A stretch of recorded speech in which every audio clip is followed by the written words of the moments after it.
오늘 주시는 하나님의 말씀은 에스겔서 8장의 말씀입니다. 이 에스겔서 8장 말씀을 오늘은 좀 살펴보겠는데요. 지난주에 우리에게 주셨던 하나님의 말씀이 무엇이었습니까? 우상은 무엇이다? 나를 경배하는 것이다 라고 말씀드렸습니다. 왜냐하면 우상은 말도 못하고 듣지도 못하고 보지도 못합니다. 그런데 그들을 그 우상을 섬깁니다. 그런데 사람들도 보지 못하는 거 알고 있고 듣지 못한다는 거 알고 있습니다. 그리고 말하지 못한다는 것도 알고 있습니다. 왜냐하면 자기에게 말하는 그 우상의 음성을 들어본 적이 없잖아요. 그러니까 알고 있어요. 결국은 그런데 거기에 가서 절하고 있어요.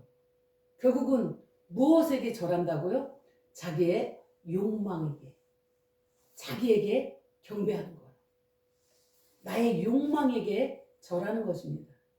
결국 우상을 섬기는 것은 나를 섬기는 것이다 라는 말씀을 나눴습니다. 그러면서 믿지 않는 자들이 예를 들어서 절에 갑니다. 불교를 예를 들어볼게요. 저는 다른 종교는 섬겨보지 않았고 불교를 믿었었기 때문에 그 불교 가면 그 부처가 우상이기 때문에 힘이 없다는 걸 증명하는 것이 무엇이냐? 2, 3날도 지켜야 되고 손 없는 날이라고 지켜야 되고 아무리 비가 오고 아무리 폭풍우가 몰아쳐도 그날이 손 없는 날이라고 이사해야 돼요. 햇빛 좋은 날이 좋은 날이 아닙니다. 그리고 가정에서 누구나 도울 수 있는 여유로운 어떤 시간이 좋은 날이 아닙니다. 그날을 지켜야만 됩니다. 그러니까 결국은 그 우상은 그 날에 이르는 어떤 것들을 예를 들자면 그날에 재앙이 있다고 해봐요. 그 재앙을 뛰어넘지 못하는 거죠. 그 가정 속에서. 그래서 그 부처가 돕지를 못하니까 손 없는 날을 지켜줘야 되고 그리고 또 지키지 못하니까 부처가 힘이 없어요. 문지방을 넘어갈 힘이 없습니다. 그래서 절대 문지방을 걸터 앉으면 안 됩니다. 그리고 또 부처가 힘이 없기 때문에 그 돈을 잘 번다는 그러한 꽃나무를 갖다가 놔야 됩니다. 그러니까 그런 저런 것들이 결국은 무엇을 증명하느냐? 우상은 힘이 없다라는 것을 증명하는 겁니다. 예수님이 말씀하셨죠. 진리가 너희를 자유케 하리라. 진리가 우리에게 오면 그런 두려움이나 그리고 그런 어떤 것들이 우리를 묶어매는 공포 속에 집어넣는 어둠 속에 집어넣는 것들이 못 된다는 거예요. 우리를 자유케 한다는 겁니다. 그래서 우리가 어떤 것에도 매이지 않고 오직 주 예수 그리스도 안에서 우리는 의와 평강과 희락을 주시는 그 하나님의 나라를 경험한다는 것입니다. 그래서 저와 여러분이 믿지 않았을 때 그리고 믿을 때도 우상은 나를 경배하는 것인데 오늘은 그런 우상을 섬기는 것이 우리가 안 믿었을 때 예수님을 알지 못했을 때 그때는 그럴 수 있었다 생각합니다. 그런데 오늘 에스겔서 8장의 말씀을 보면은요. 이 8장에는 어떤 이야기가 나와 있냐면 1절에서 5절까지 쭉 보면은요. 에스겔이 환상 가운데 하나님에 이끌려서 그 성전을 보게 됩니다. 그런데 제단 북쪽 어귀에 우상이 서 있는 거예요. 첫 번째 보여주시는 겁니다. 그래서 그걸 보고 그 다음에 쭉 따라 들어갔더니 또 이번에는 뭘 보여주시냐면 70명의 장로들이 그 성전에서 우상을 섬기는데 그 우상들이 어떻게 되어 있냐면 각양 곤충과 10절에서 말씀합니다. 가증한 짐승과 이스라엘 족속의 모든 우상을 그 사방 벽에 그렸고 라고 말씀합니다. 그리고 나서 그 중에 특별히 장로 70명 중에서 지금 여기서 야사냐도 그 가운데 섰더라. 그가 굉장히 그의 아버지로부터 그리고 할아버지 굉장히 유명한 분이었습니다. 막강한 힘이 있었던 그런 분들이었었는데, 그런데 그러다 보니까 이들도 굉장히 알려진 사람들입니다. 명성이 있는 그러한 장로였다는 겁니다. 그런데 그 중에 하나인 그 갑자기 야사냐도 그 가운데 있다라고 말씀하고 있습니다. 그를 클로즈 하는 거죠. 그렇게 우리 모두가 존경하고, 저 집은 정말 대대로 몇 대째 지금 신앙생활을 잘하는 집이야. 그런데 그 장로가 거기 우상 섬기는 그 속에 있는 것을 지금 하나님이 은밀하게 보여주시는 장면입니다. 그런데 그들이요, 어떻게 하고 있냐면 향로를 들고 있었대요. 그런데 그 향연이 막 엄청나게 구름같이 올라갔대요. 계시록 5장에서 말씀을 보면은요, 계시록 5장에서는 그 기도는 향로라고 말씀하고 있어요.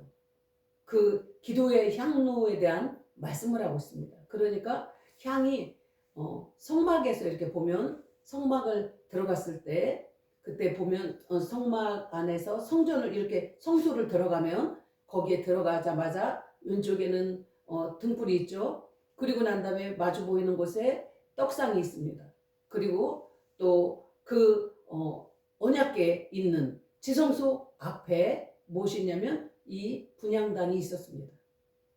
하나님이 그 지성소 안에 계시고 그 지성소와 가장 가까운 곳에 이 분향단이 있는 거예요. 거기에서 향로가 피어오르는 겁니다. 그러면 마치 거기에서 가장 지성소와 가까운 곳에서 기도할 때 하나님이 귀가 쫑긋하게 들리는 그런 모습처럼 성소의 이 배치가 그렇게 되어 있습니다.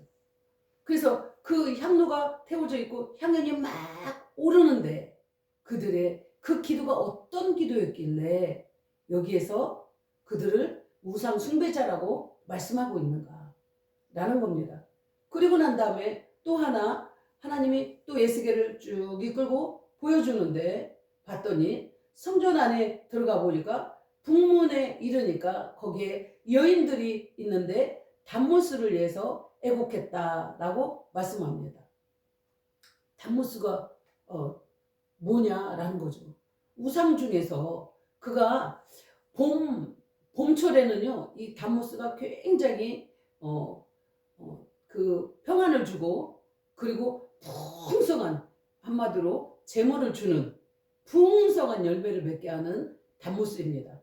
그런데 그 6, 7월이 되면은 따가운 햇볕 가운데서 이파리들이 좀 시름시름해지고 이랬을 때는 왜 그러냐면 그들이 믿는 이 미신인데 담모스가 그 시간에는 죽는데요.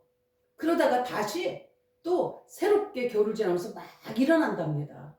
그렇기 때문에 그들이 지금 담모스를 위해서 애곡하는 장면이에요. 그러니까 이 시즌이 지금 6, 7월 태양이 쨍쨍 내리쬐는 여름이라는 거죠. 근데 그 안에서 보니까 그 담모스도 섬기더라.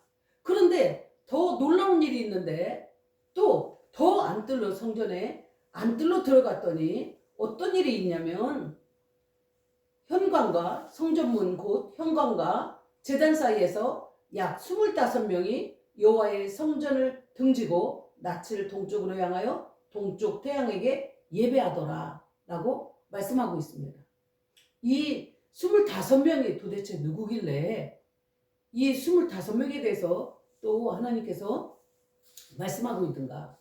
우리가 보면 제사장들이 24반열에 의해서 24명이 이렇게 순번을 따라서 돌면서 하나님의 성전을 섬겼습니다.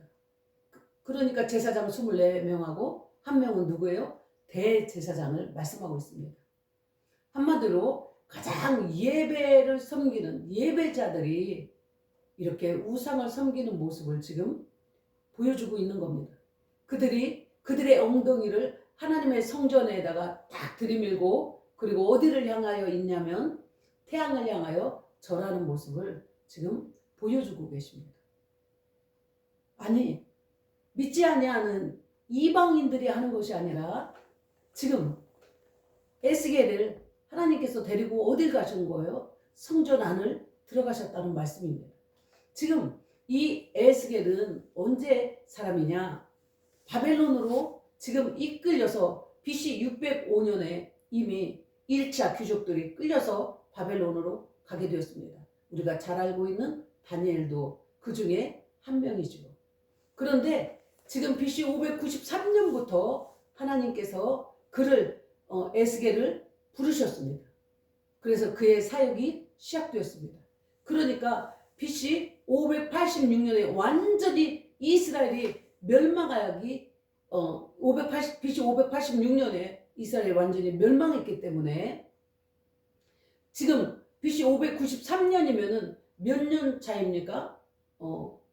한 6년 남았습니까? 그 정도 남았죠. 지금 완전히 멸망하기 직전인데도 불구하고 그들은 여전히 깨닫지 못하고 가장 문제가 무엇이었냐? 성전 안에 있는 그 모습들이 하나님이 볼 때에 너무 타락한 그 모습 때문에 결국은 그들을 징계할 수밖에 없는 그 모습을 지금 보여주고 있는 겁니다. 자, 제일 먼저 이 에스겔을 이끌고 어디로 갔습니까? 제단문 쪽으로 갔습니다. 제단은 어떤 곳입니까?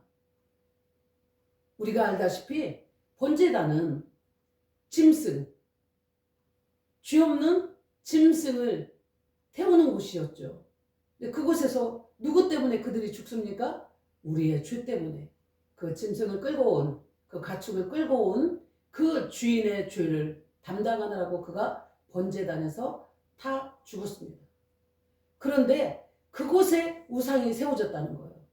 그러니까 많은 사람들이 그 번제단 앞에서 지금 이 번제단은 누구를 의미합니까? 그 죽어주는 그들의 끌고 온 그 제주, 말하자면 제사 드리려고 하는 그 주인들의 그들의 주인 그 제주의 죄 때문에 동물들이 지금 죽어가는 겁니다. 가축이 죽는 겁니다. 그런데 그 속에서 제일 먼저 그 모습은 누구를 뜻하고 있습니까? 레위기 1장에서 잘 설명하고 있는 그 모습은 예수 그리스도를 말씀하고 있습니다.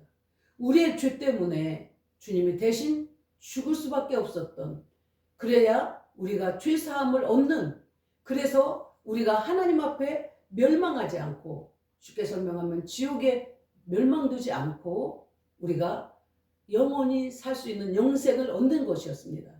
그런데 그 십자가 앞에 서서 아무런 회개도 일어나지 않고 내 죄도 발견하지 못한, 그리고 여전히 내 의를 가지고 있는, 십자가가 나와 상관이 없는, 예수 그리스도가 나와 상관이 없는 그러한 신앙생활을 하고 있는 모습을 보여주고 있다는 겁니다. 예수님이 나를 위해서 죽어야 될 이유가 없는 거예요. 나는 굳이 그 앞에서 회개해야 될 필요를 못 느끼는 겁니다. 왜요? 나는 의로운 자이니까요. 어리석은 자는 그 마음에 이르기를 하나님이 없다 하도다. 그것을 어리석고 미련한 자라고 말씀합니다. 그런데 그 어리석다, 미련하다라는 뜻 안에 어떤 의미가 있냐면 살이 찌다라는 의미가 있대요. 근데 그 살이 찌다라는 것은 뭐예요? 내 마음속에 가난한 심령이 아니고 내 의로 가득 찬 겁니다. 그래서 하나님이 필요하지 않은 그러한 영적 비만에 걸려 있는 겁니다. 주님이 심령이 가난한 자는 복이 있나니 천국이 저희 것이라. 그러니까 그 마음이 비어 있어서, 말라서, 갈증이 나서, 목말라서 주님을 찾아야 되는데 그럴 필요가 없는 거예요. 그래서 십자가에 주님을 만난 적이 없는 것입니다. 그 주님이 왜 나를 위해서 돌아가셨는지, 그리고 나는 그 주님 앞에서 나의 죄성 때문에 울어본 적이 없는 겁니다. 나라는 우상을 그대로 가지고 그 성전 안에 있는 것이죠. 예수님을 만나러 간 것이 아니라 나를 위해서 간 것입니다. 그리고 난 다음에 또 그들이 그 다음이 어떤 거였습니까? 내가 들어가 보니 10절에서 각양 곤충과 가증한 짐승과 이스라엘 족속의 모든 우상을 그 사방벽에 그렸고 이스라엘 족속의 장로 중 70명이 그 앞에 섰으며 라고 말씀하고 있습니다. 지금 이들을 보니까요. 이들은 애굽에 있었던 이스라엘 백성들이 애굽에 있었던 그 우상을 사모하면서 그 성전 벽에다가 그들의 가증한 것들을 거기에다가 그렸습니다. 레위기에서는 부정한 짐승이라고 말씀하고 있습니다. 그런데 그 부정한 짐승들을 거기에 다 그렸다는 것입니다. 자, 애굽은 어떤 곳입니까? 애굽은 영적인 의미로 왜 하나님께서 이스라엘 백성들을 애굽에 있다가 굳이 유월절 어린 양의 피로 말미암아 그들이 살게 되어지고 그리고 광야에서 훈련을 받는 거듭남의 하나님의 백성으로 만들어지는 그런 것들을 왜 말씀하셨을까요? 애굽은 어떤 곳입니까? 예수 그리스도를 만나기 전에 예수 그리스도의 피로 내가 죄사함을 받기 전에 내가 살았던 그곳, 그리고 예수님을 만나기 전에 거듭나지 못한 성령이 내주하시기 전에 나의 옛사람을 말씀하고 있습니다. 그러니까 쉽게 설명하면 제가 예수님을 믿지 않았던 불교로 평생을 살았던 그때의 나, 그것이 옛사람입니다. 그것이 애굽입니다. 그런데 제가 예수님을 믿는다고는 왔지만 교회를 다니지만 여전히 내가 옛날에 불교를 믿었을 때 이 나무를 집에다 놓으면은 굉장히 복을 받는데 좀 오늘 한 해가 되었는데 토종비결 좀 한번 볼까? 그 각종 부정한 것들을 그대로 내 마음 벽에다가 새기고 있는 삶을 말씀하고 있습니다. 거듭나지 않은 모습을 말씀하는 거죠. 디모데후서 3장 1절에서 5절까지의 말씀처럼 말세가 되면 경건의 모양은 있는데 경건의 능력은 없다라고 말씀하고 있습니다. 모양은 예배를 드리고 있고 모양은 교회를 왔다 갔다 하고 있는데 그러나 그 속에는 여전히 옛날에 내가 예수님을 믿지 않았던 그때와 동일하다는 겁니다. 주인이 바뀌지 않은 겁니다. 주인이 여전히 나라는 겁니다.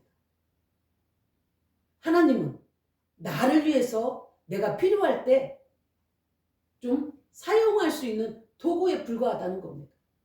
그래서 그 마음판에서 버리지 않는 거예요. 하나님이 싫어하는 것들을 여전히 끌어안고 있는 모습입니다. 세상 사람과 만났는데 애굽에 있었던 세상 사람, 지금도 애굽에 있는 세상 사람들과 만났는데 전혀 가치관이 변화되지 않았어요. 그들의 가치관과 내가 동일합니다. 그들이 기도하는 내용과 내가 기도하는 내용이 동일합니다. 그들의 입술과 나의 입술이 동일합니다. 거듭나지 않았습니다. 사람을 여전히 헐뜯고 있고 비방하기를 좋아하고 그리고 자기를 자랑하고 싶어서 몸부림을 칩니다. 사람만 만나면 내 자식 어쩌고 저쩌고 자식 자랑하는 거 엄청 좋아하고 그리고 내가 있잖아 내가 얼마나 좋은 사람인지 그걸 말하고 싶어서 못 견뎌합니다. 아직 십자가 앞에서 나를 조명해 본 적이 없었기 때문에 여전히 나는 굉장한 존재입니다. 대단한 존재이죠. 애굽의 그 우상들을 섬겼다는 건 우리가 로마서 말씀을 보면은요. 로마서 5장인가요? 로마서 말씀을 보면 딱 두 종류의 사람이 있습니다. 하나님이 말씀하시는 이 세상은 두 종류의 사람이 있는데 한 사람은 아담 안에 있는 사람이고 한 사람은 그리스도 안에 있는 사람입니다. 아담 안에 있는 사람을 뭐라고 하냐면 옛사람이라고 말하고 있습니다. 여전히 하나님을 대적한 죄인, 하나님을 떠난 타락한 존재, 그 타락한 자가 추구하는 선이 될 수 있을까요? 그가 여전히 내세우고 있는 가치관, 죄성을 가진 그 인간이 추구하고 있는 의인. 예수님을 믿지 않는데, 예수님이 그 안에 없는데 여전히 자기가 굉장히 착한 줄로 생각하는 사람들이 너무 많이 있습니다. 타락한 본성을 그대로 가지고 있는데도 불구하고 여전히 자기는 그것을 버릴 마음도 없는 겁니다. 그걸 그대로 끌어안고 교회를 다니고 있는 모습입니다. 그런데 그들이 어떤 자들입니까? 심지어 믿는 자들을 대표하는 장로라는 것입니다. 물론 교회 안의 장로는 좀 다르지만 어쨌든 믿음의 대표들이죠. 이스라엘 백성들의 대표자들입니다. 민수기 11장에서 보면 70인 장로를 데리고 하나님 앞에 나아가는 모습이 기록되어져 있습니다. 출애굽기에도 나오죠. 자, 그런데 이번에는 어떻게 하냐? 또 하나를 보여주시는 겁니다. 그런데 12절을 보면은요. 여기 11절을 좀 더 살펴보겠습니다. 11절을 보니까 그들이 각기 손에 아까 향로를 들었다고 말했죠. 자, 향연이 구름같이 오른대요. 근데 그들이 모여서 기도를 하는 거예요. 그 기도를 하는데 그들 안에서 생각해 봅시다. 거듭나지 않았는데, 예수님이 없는데 가서 내 안에서 예수님을 구주로 내가 온전히 섬기질 않습니다. 예수 그리스도를 주로 섬기지 않는 거예요. 예수님이 나의 주인이 아닙니다. 예수님이 나의 주라는 뜻은, 주님이라는 뜻은 주님이 생각하는 대로 보고 주님이 말씀하시는 것이 진리입니다. 주님이 예스면 예스고 주님이 노면 노입니다. 그런데 아직 주님을 온전히 주님으로 섬기지 못하는 사람들은 나하고 조금 성향이 같아. 예수님의 말씀이. 이건 나하고 생각이 비슷한데? 그러면 예스. 예수님의 말씀이 너무 나를 불편하게 해요. 그리고 내가 손해볼 것 같아요. 그러면 노 하는 겁니다. 그러한 사람들이 지금 기도를 하는 겁니다. 예수님이 그 말씀을 하셨습니다. 네가 내 안에 거하고 내 말이 너희 안에 거하면 무엇이든지 구하라. 그리하면 받으리라 말씀하셨어요. 그런데 그런 사람들은 무엇이든지 구하라에만 중점을 둡니다. 너희가 내 안에 거하고 내가 너희 안에 거한다. 내 말이 너희 안에 거한다. 자, 주님이 나의 마음의 성전의 주인이 되셨습니다. 나의 마음 성전 삼고 주님이 계시는 겁니다. 그러면 뭐가 되는 걸까요? 이 안이 하나님의 보좌가 임재하시는 곳이죠. 하나님이 임재하시는 그러한 전이 된 곳입니다. 그렇다면 내가 생각하는 거, 말하는 것들이 어떻게 변화될까요? 거룩하신 하나님과 내가 늘 동행하는데 나는 어떻게 변화될까요? 그런데 그러하지를 않는 겁니다. 주님이 나의 주인이 아직 아니십니다. 그래서 말씀이 그 안에 없기 때문에 내가 틈나는 대로 막 비방을 합니다. 어떻게 보면은요, 많은 사람들이 남편을 막 비방할 때가 있고 흉보고 또 아내를 흉보는 사람들이 있습니다. 근데 그들을 가만히 들여다보면은요, 그들 때문에 안 게 아니고 저 때문에 알게 되었습니다. 저의 그런 부분이 있었거든요. 근데 그것을 어느 날 기도하다가 갑자기 소스라치게 저를 발견했습니다. 그것이 무엇이었냐면 내가 남편보다 나, 이 말하고 싶을 겁니다. 내가 얼마나 대단한 사람인데 나 같은 사람이나 되니까 저 사람하고 살아. 이 말하고 싶은 거예요. 나를 좀 알아줘. 나 알아줘. 나 굉장히 대단한 사람이야. 내 의를 말하고 싶어서 그렇게 하는 것입니다. 그런데 그런 변화되지 아니한 그들이 아담 안에 사는 자들, 그들이 구하는 것, 주님의 말씀이 우리 안에 있는가? 그러면은요, 우리는 무엇을 구하게 될까요? 자, 포도나무, 예수님이 포도나무십니다. 내가 가지입니다. 이분과 내가 연합되어져 있습니다. 그렇다면 나는 무슨 열매를 맺을까요? 이분의 열매를 맺는 겁니다. 포도나무는 포도의 열매를 맺게 되었습니다. 자, 이렇게 연합되어져 있을 때 포도나무와 가지의 뜻은 같을까요? 틀릴까요? 이 가지는 뭘 구할까요? 동일한 말씀입니다. 예수님과 내가 연합되어져 있으면 나는 무엇을 구하는 자가 될까요? 예수님이 원하시는 걸 구하는 자가 되겠죠. 예수님의 나라, 예수님의 뜻을 구하는 자가 되겠죠. 지금 70인 장로들이 전혀 예수님과 하나님과 상관이 없습니다. 그들은 지금 하나님의 전에 왔습니다. 이름은 무엇을 부릅니까? 하나님을 부릅니다. 그런데 그들은 누구를 섬기고 있습니까? 우상을 섬기고 있습니다. 그들은 아직 애굽을 버리지 못했다는 것입니다. 그래서 하나님의 자녀가 되지 않은 것이죠.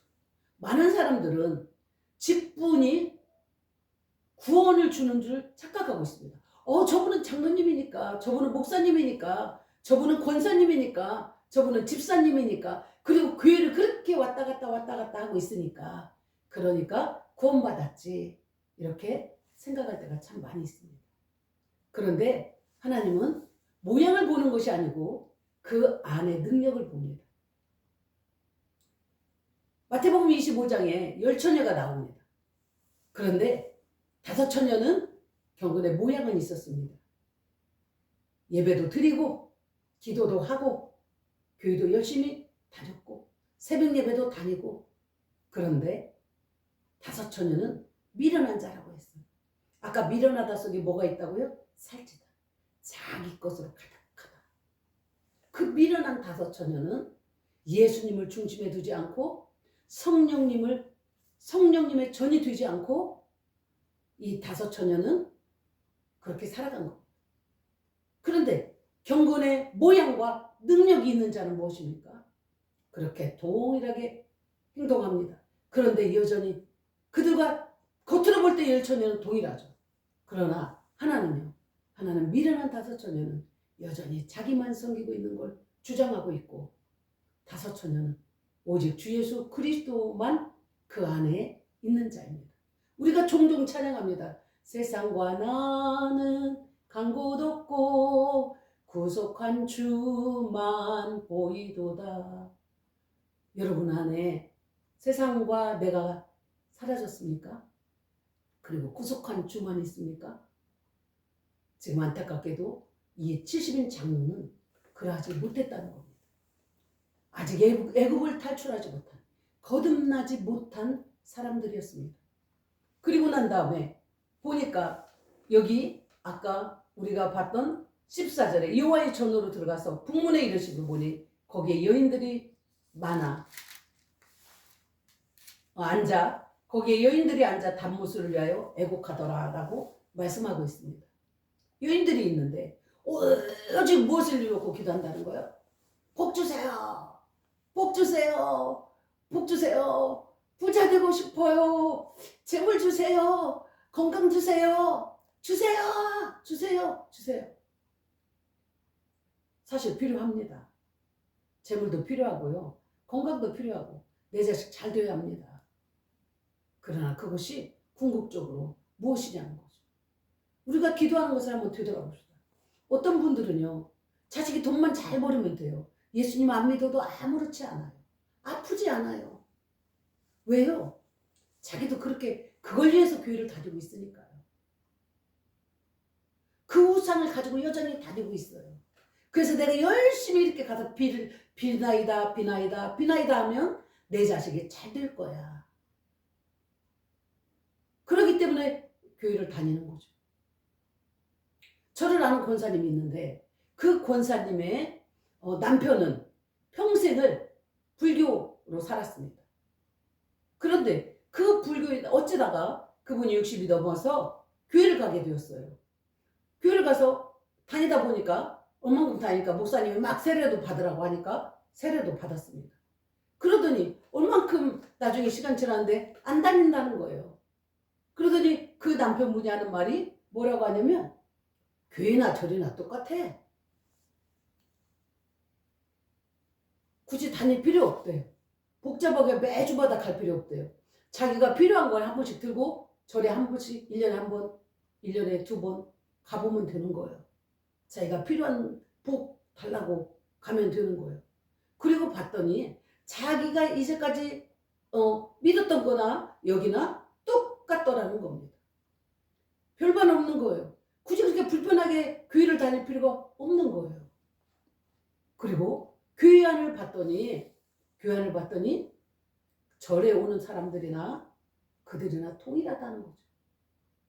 입술이 변화되지 않았고 가치관이 변화되지 않았고 그들이 외치는 생명은 보이지가 않는 거예요. 그 속에 예수님을 발견할 수가 없는 겁니다. 그분이 말하기를 절이나 교회나 똑같아.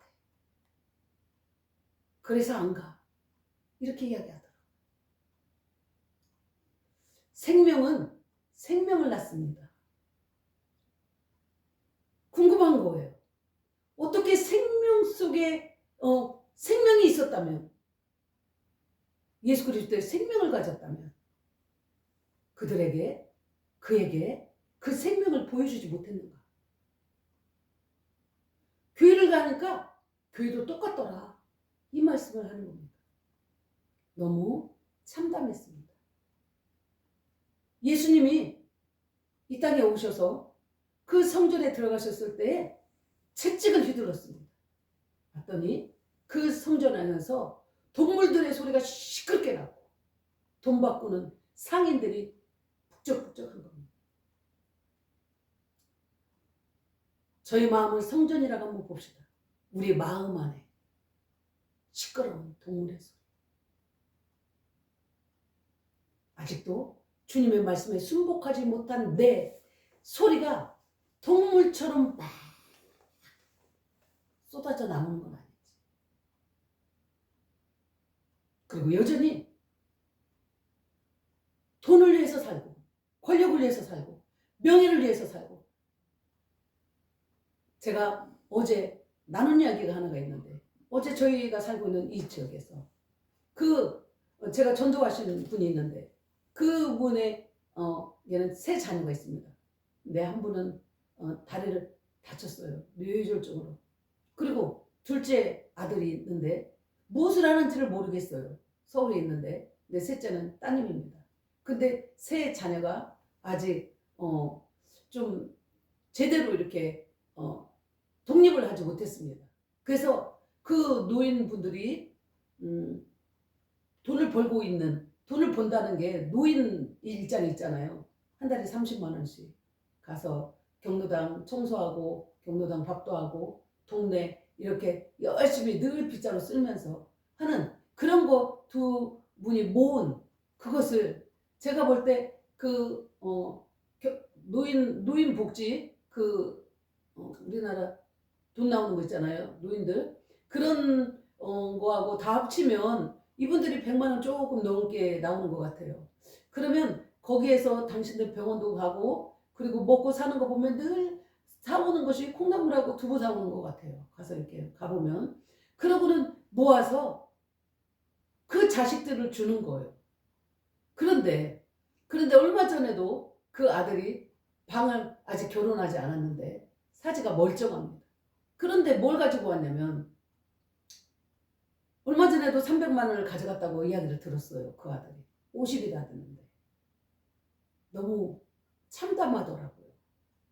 그런데 이분을 모시러 온 거예요. 큰아들을 보러 가겠다고. 그래서 어제 이렇게 봤는데 글쎄 그 아들이 벤츠를 타고 왔어요.